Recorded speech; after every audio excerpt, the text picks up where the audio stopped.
asistencia, calma y nos vamos. Atención porque arranca la etapa número 6 de la Vuelta Internacional a Costa Rica.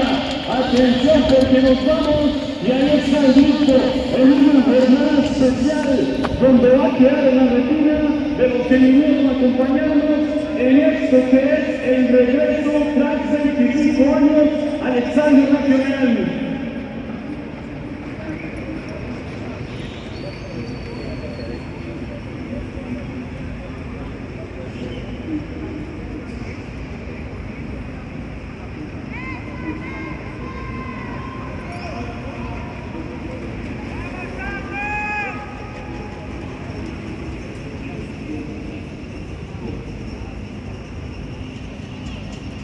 Y ahora sí, cámaras listas. Nos fuimos Costa Rica. Y ahí está el aplauso para el título de la caravana, el mayor de los éxitos, muchachos.